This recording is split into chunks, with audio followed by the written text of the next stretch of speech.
안녕하세요. 매일 성경통독 묵상을 통한 은혜 나누기의 정선옥입니다. 오늘의 제목은 내가 만든 하나님입니다. 소제목으로 다니엘이 영적으로 담대한 이유라고 정했습니다. 오늘 성경 본문의 배경은 다니엘 6장입니다. 다니엘 6장 23절 끝부분에 이는 그가 자기의 하나님을 믿음이었더라. 다니엘의 신앙은 담대한 신앙입니다. 그가 비록 바빌론의 포로로 잡혀간 약자였지만 그의 생애는 일관되게 보여지는 것은 영적 자신감과 담대함으로 똘똘 뭉쳐진 사람처럼 보였습니다. 포로 초기 이제 겨우 17살밖에 안 된 소년임에도 불구하고 환관장에게 10일 동안 하나님이 지정하신 음식을 먹으며 더욱 건강할 것이라는 믿음의 확신을 가진 영적으로 담대한 아이였습니다. 그래서 그는 다니엘 1장 12절과 13절에 청하오니 당신의 종들을 열흘 동안 시험하여 채식을 주어 먹게 하고 물을 주어 마시게 한 후에 당신 앞에서 우리의 얼굴과 왕의 음식을 먹는 소년들의 얼굴을 비교하여 보아서 당신이 보는 대로 종들에게 행하소서. 다니엘의 이 요구를 보면은 조금의 의심도 없는 확신에 찬 당당한 요구입니다.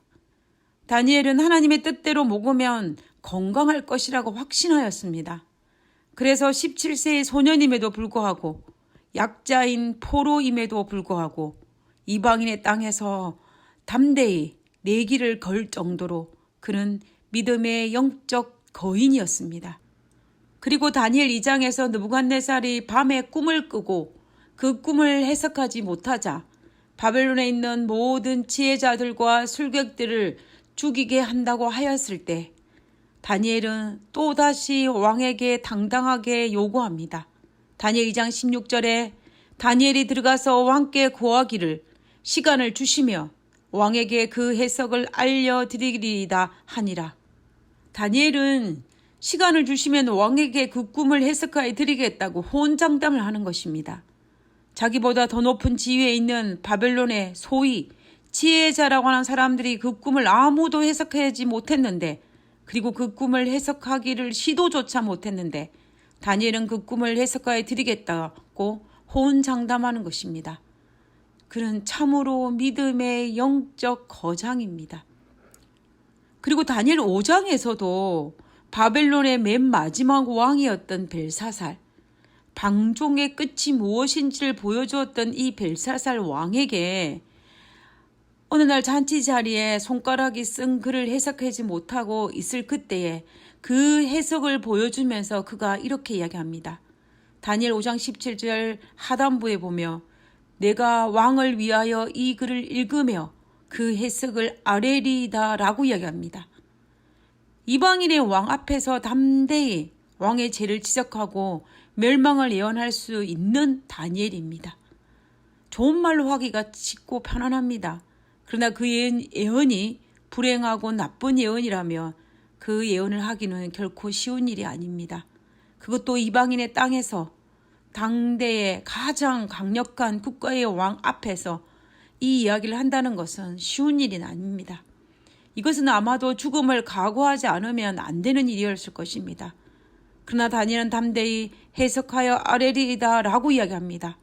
그것도 예언뿐만이 아니라 벨사살 왕의 죄까지 지목하며 담대하게 그 죄악들을 지적합니다.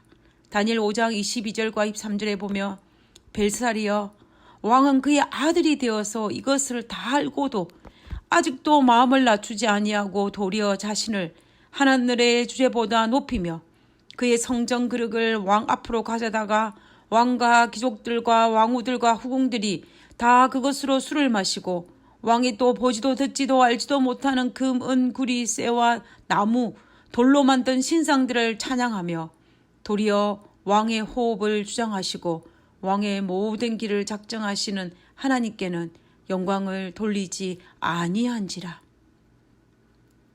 다니엘은 믿음으로 참으로 대단한 사람입니다. 영적 거인입니다. 그리고 다니엘 6장에서도 이 페르시아의 왕이었던 다리오 시대 때에 다니엘을 시기하였던 자들의 속임수와 계략에 의해서 30일 동안 왕 외에는 그 어느 누구에게도 경배하지 못한다는 법령을 내렸을 때에 만약 그것을 어겼을 때에는 사자굴 속에 들어간다는 것을 알면서도 다니엘은 그의 신앙의 경로에서 벗어나지 않았습니다. 다니엘 6장 10절에 보면 다니엘이 이 조서에 왕의 도장에 찍힌 것을 알고도 자기 집에 돌아가서는 윗방에 올라가 예루살렘을 향한 창문을 열고 전에 하던 대로 하루 3번씩 무릎 꿇고 기도하며 그의 하나님께 감사하였더라. 다니엘은 왕의 법령을 알았습니다. 그럼에도 불구하고 하나님 앞에 기도드리기를 중단하지 않았습니다. 골방에 들어가지도 않았고 창문을 닫지도 않았고 소리를 죽여서 기도하지도 않았습니다. 그는 매일 하는 대로 동일한 방법으로 예루살렘을 향한 창문을 열고 소리 높여 기도했습니다. 그는 참으로 믿음의 영적 거장입니다. 영적인 자신감이 넘치는 사람입니다. 다니엘이 어떻게 이처럼 영적 담대함을 가질 수가 있었을까요? 아마도 그 이유는 다니엘은 하나님이 어떤 분인지에 대한 확신이 있었기 때문일 것입니다. 다니엘 2장 27절과 28절에 왕의 물으신 바 은밀한 것은 지혜자나 술객이나 박수나 점쟁이가 능히 왕께 보일 수 없으되 오직 은밀한 것을 나타내시는 이는 하늘에 계신 하나님이시라. 그가 느부갓네살 왕에게 후일에 될 일을 알게 하셨나이다 라고 대답합니다. 이때에 다니엘은 오직 은밀한 것을 나타내실 분은 하늘에 계신 하나님 한 분이란 그 확신이, 그 믿음의 확신이 그에게 있었기 때문입니다. 비록 다니엘 자신은 약하나 하나님은 능히 하실 수 있다는 확신이 그에게 있었기 때문에 그는 언제나 영적으로 담대하였고 영적으로 자신감이 넘치며 영적으로 믿음의 거장이었던 다니엘의 모습을 소유할 수가 있었습니다. 성경은 그래서 다니엘 6장 23절에 이는 그가 자기 하나님을 믿음이었더라 라고 이야기합니다. 다니엘이 자기 하나님을 믿었기 때문에 그가 믿음의 거장이 되었다 라고 이야기하는 것입니다. 자신이 믿는 하나님이 어떤 분인지를 다니엘은 알았습니다. 그리고 그는 그 능력의 하나님을 믿고 있었기에 그의 생애는 비록 포로로 잡혀간 땅이라 할지라도 영적 담대함만은 잃을 수가 없었던 것입니다. 나는 오늘 얼마나 나의 하나님을 믿고 있나요? 하나님을 믿는다고 하면서 우리 마음속에 있는 하나님을 약하디 약한 하나님으로 만들고 있지는 않은지, 작은 장애물조차도 제대로 해결하지 못해 전전긍긍하는 그런 연약한 하나님으로 만들고 있지는 않은지 말입니다.